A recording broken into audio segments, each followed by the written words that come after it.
Bom é estarmos a todo momento recebendo de Ti. Bom é Te louvar. A única palavra, Senhor, os nossos lábios conseguem expressar o que sentimos é que Tu és maravilhoso, ó Rei do Universo. Quão formoso és, Rei do Universo, Tua glória enche a terra e enche os céus. Tua glória enche a terra, Tua glória enche os céus, Tua glória enche minha vida, Senhor.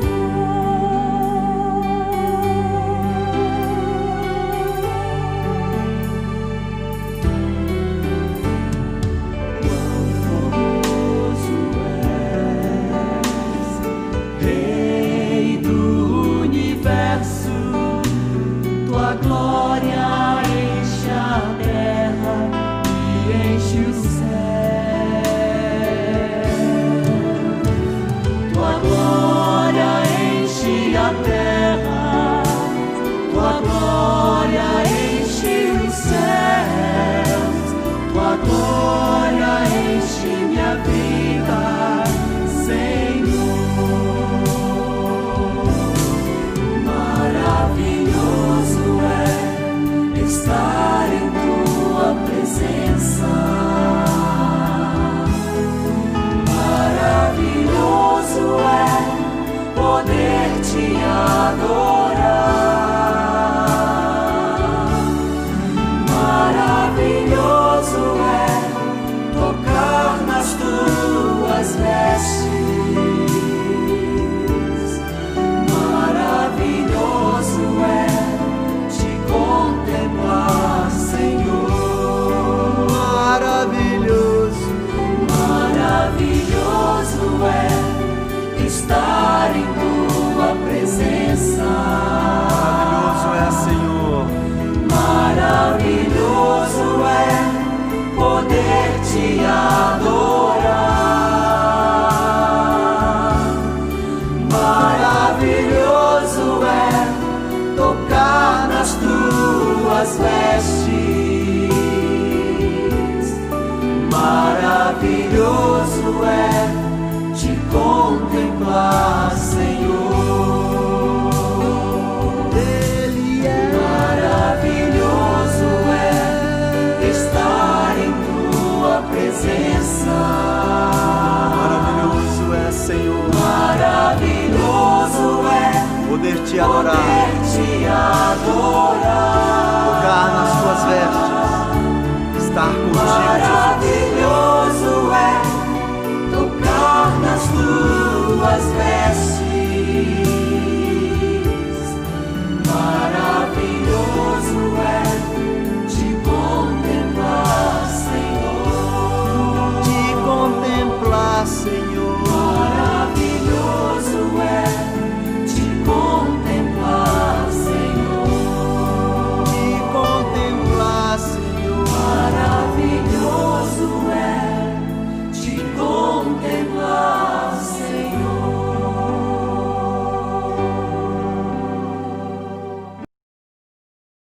Graça e paz, queridos. Bom dia. Que o nosso Deus esteja abençoando cada um de vocês que nos acompanha pelo nosso canal da igreja nesse estudo da Escola Dominical do dia 11 de outubro.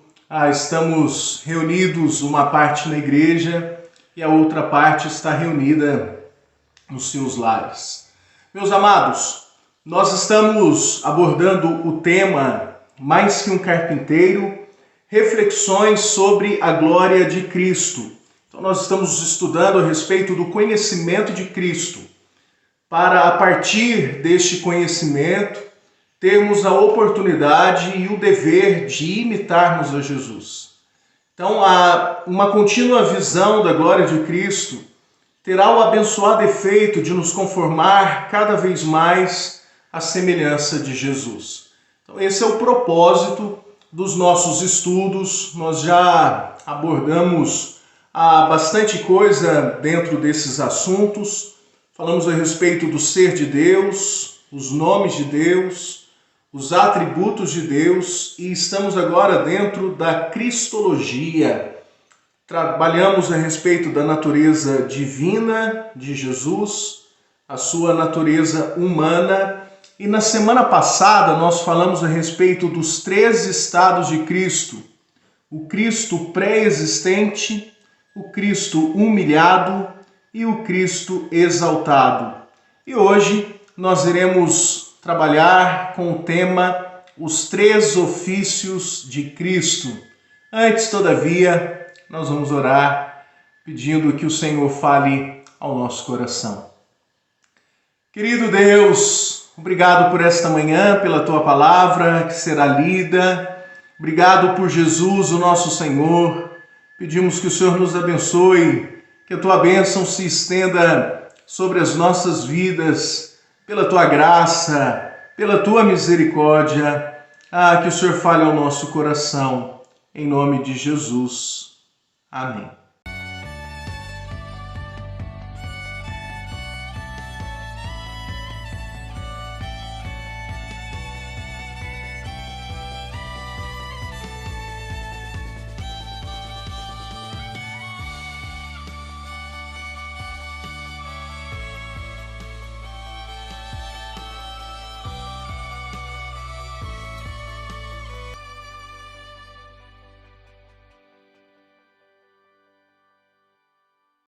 Queridos, os 3 ofícios de Cristo. Em primeiro lugar, qual é a origem dos ofícios de Cristo? Ressalta-se que, apesar de vermos tais sombras no Antigo Testamento, não devemos supor que Deus se aproveitou a posteriori desses ofícios para ilustrar a obra messiânica, mas que foram decretados antes da fundação do mundo para nos revelar o Cristo. Primeiro vem a realidade eterna do Filho, depois os ofícios terrenos. Ele é o Logos, o Cordeiro que foi morto e o braço direito do Pai antes da fundação do mundo. Então, o que acontece? Qual é essa definição? O que nós queremos transmitir com esta frase, com este conceito que acabou de ser falado? Amados, quando nós pensamos a respeito da origem dos ofícios de Cristo, a saber, profeta, sacerdote e rei, alguns vão dizer que Deus usou questões humanas para comunicar o Evangelho e para, de certo modo, ilustrar a ação de Jesus. Então, algumas pessoas vão pensar que foi o seguinte, que Deus fez uso de questões propriamente do homem, como o fato do rei, sacerdote e profeta existir dentro do aspecto humano, dentro das escrituras, mas sempre relacionado ao homem. Todavia, a teologia reformada pensa diferente. Nós pensamos o seguinte, como foi declarado, que Deus, não devemos supor que Deus se aproveitou a posteriori, ou seja, que ele se aproveitou depois desses ofícios para ilustrar a obra messiânica. Então, Deus não usou meramente como uma ilustração. Pelo contrário, que esses ofícios, a saber, rei, profeta e sacerdote, eles foram decretados antes da fundação do mundo para nos revelar o Cristo. Então, não foi Cristo que fez uso dos ofícios, mas os ofícios que vieram a existir para Cristo. Então essa é a diferença cabal para compreendermos o porquê que ao se revelar a nós, Deus revela Jesus como rei, profeta e sacerdote, que são os 3 ofícios fundamentais do povo de Deus no Antigo Testamento. O ofício profético, sacerdotal e também o ofício do rei. Então, em primeiro lugar, a origem dos ofícios é uma origem eterna. Deus decretou esses ofícios antes da fundação do mundo. Isso é fundamental para compreendermos. Em segundo lugar, qual é a natureza dos ofícios? O primeiro ofício que nós iremos trabalhar é o ofício de profeta. E o texto que eu escolhi para meditarmos é o de Mateus, capítulo 17, versículos 5 a 8, que declara: Falava ele ainda quando uma nuvem luminosa os envolveu, e eis vindo da nuvem uma voz que dizia: Este é o meu filho amado, em quem me comprazo, a ele ouvi. Ouvindo-a os discípulos, caíram de bruços, tomados de grande medo. Aproximando-se deles, tocou-lhe Jesus, dizendo: Erguei-vos e não temais. Então eles, levantando os olhos, a ninguém viram, senão a Jesus. Amém. Amados, vamos lá. Esse texto de Mateus, ele é o famoso texto da transfiguração. O que foi o momento da transfiguração? Alguns discípulos estavam com Jesus no monte e eles estavam orando, quando de repente Jesus ele foi coberto e revestido de profunda glória. E os discípulos viram que Jesus estava acompanhado de dois personagens no Antigo Testamento. E eles vão dizer, o Evangelho de Mateus vai dizer que era Moisés e Elias. O que esses dois personagens têm de importância para este momento da transfiguração? Por que não Abraão e Davi ou qualquer outro personagem importante do Antigo Testamento? Mas por que Moisés e Elias? A grande questão é quem eles estão representando. Quem Moisés representa e quem Elias representa. Moisés é o representante da lei. Deus deu a Moisés a lei de Israel, a Torá, os 5 primeiros livros do Antigo Testamento. Então Moisés é fundamental dentro do aspecto legal de Israel, da lei. Enquanto que Elias é o maior representante dos profetas. Elias está aqui representando os profetas, um homem de Deus que foi usado como profeta. E o Antigo Testamento, ele poderia ser dividido entre lei e profetas. Assim, muitos judeus dividiam o Antigo Testamento, a escritura sagrada no Antigo Testamento. E o que isso tem a ver com o fato de Jesus ser o profeta? Se você olhou bem o texto bíblico, declara que o Pai envolveu uma nuvem luminosa, envolveu todos ali, e o Pai declarou no meio dessa nuvem: Este é o meu filho amado, em quem me comprazo, a ele ouvi. Ele já havia dito estas palavras no batismo: Este é o meu filho amado, em quem me comprazo. Ele já havia pronunciado isto no início do ministério de Jesus. Mas agora ele faz um acréscimo com a expressão a ele ouvi. O que o Pai está dizendo é que todo o Antigo Testamento aponta para Cristo, e quem o povo agora deve escutar é Jesus. Ele é o verdadeiro profeta. Ele é o Deus falando com o seu povo. Cristo é o verdadeiro profeta de Deus. Por quê? Porque ele não fala sobre Deus, ele não fala por Deus, mas ele fala sendo Deus, como Deus declara. Os profetas no Antigo Testamento diziam: Assim diz o Senhor, enquanto que o nosso bondoso mestre sempre declarou: em verdade vos digo, eis que te digo. Então ele fala sendo o próprio Deus. Por isso, o primeiro ofício de Cristo é o ofício profético.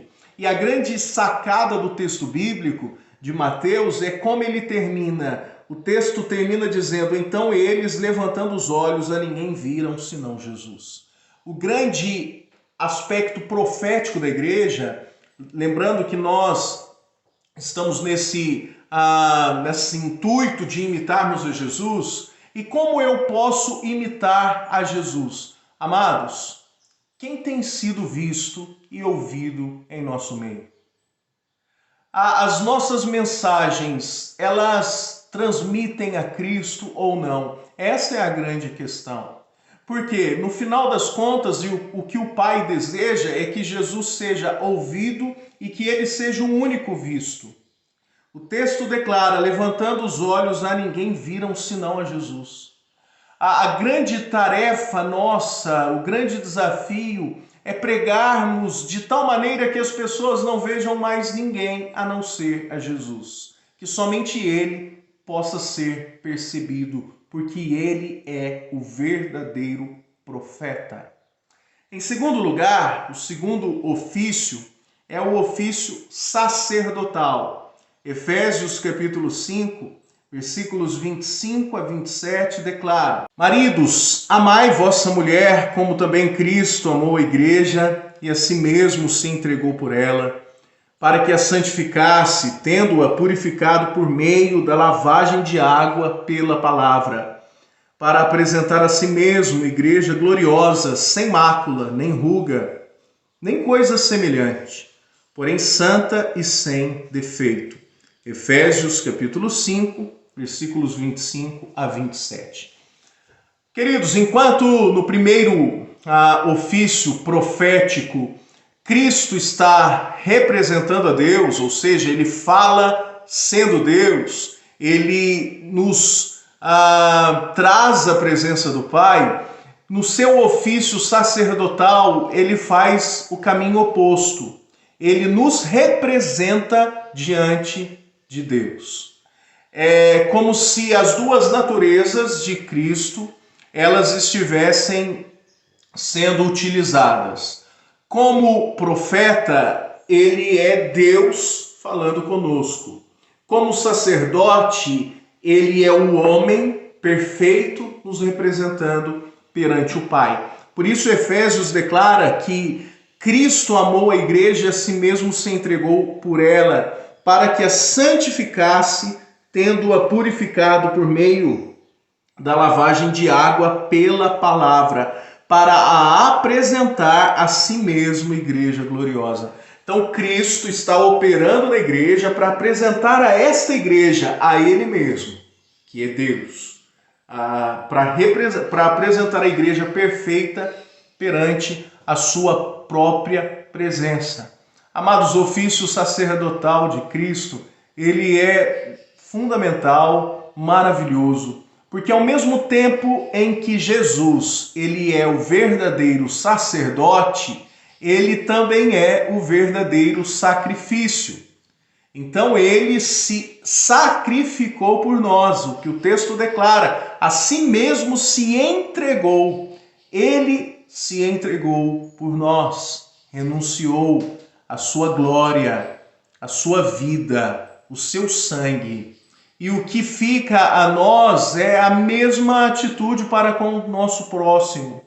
O apóstolo Paulo utiliza aqui a linguagem matrimonial, dizendo que os maridos devem amar a esposa da mesma maneira, se entregando por ela, sacrificando-se, apresentando essa noiva sempre melhor, sempre mais parecida com Jesus. Esse é o nosso desafio como marido, como sacerdote do lar, como homens e mulheres de Deus.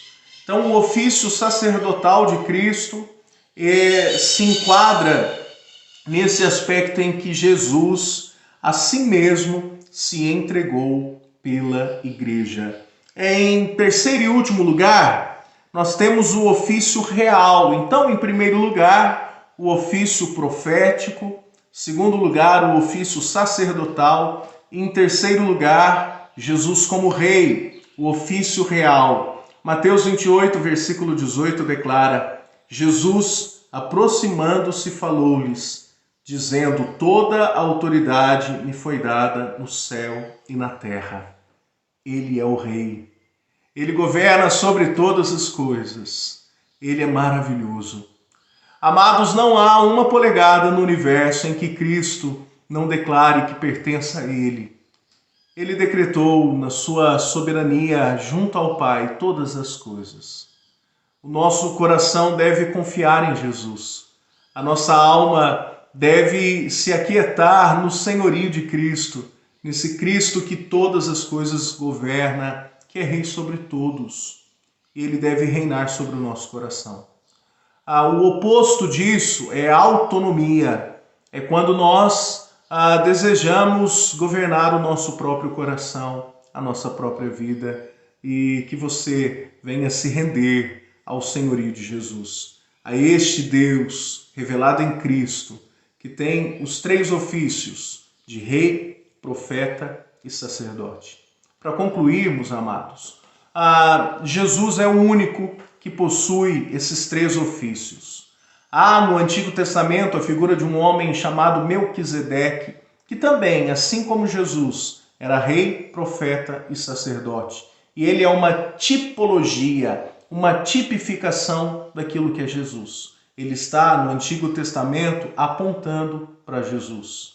Ao contrário desses 2, nenhum homem ocupou os 3 ofícios ao mesmo tempo. Ou ele era rei, ou ele era profeta, ou ele era sacerdote. Em alguns momentos, alguns homens foram sacerdotes e profetas, mas jamais eles tiveram os 3 ofícios em conjunto. Somente o Messias, o ungido de Deus, o nosso Senhor, Jesus Cristo. Que Deus esteja com você e que os ofícios de Cristo possam ser percebidos na sua vida, no seu dia a dia, ouvindo a Jesus, se apresentando diante do Pai por meio de Cristo e tendo o governo dele sobre a tua vida. Que Deus te abençoe em nome de Jesus. Amém.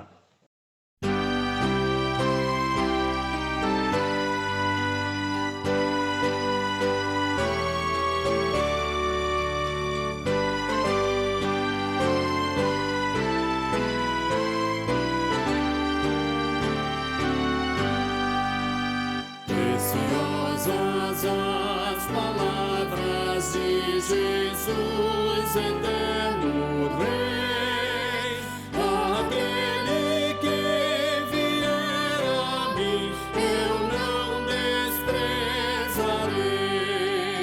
eu não desprezarei, eu não desprezarei, aquele que vier a mim, eu não desprezarei.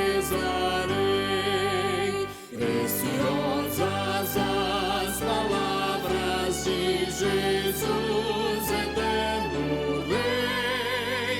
Ó vós cansados, vinde já, é suave a minha lei, é suave a minha lei, é suave a minha lei. Ó vós cansados, vinde já, é suave a minha lei. Preciosas as palavras de Jesus, eterno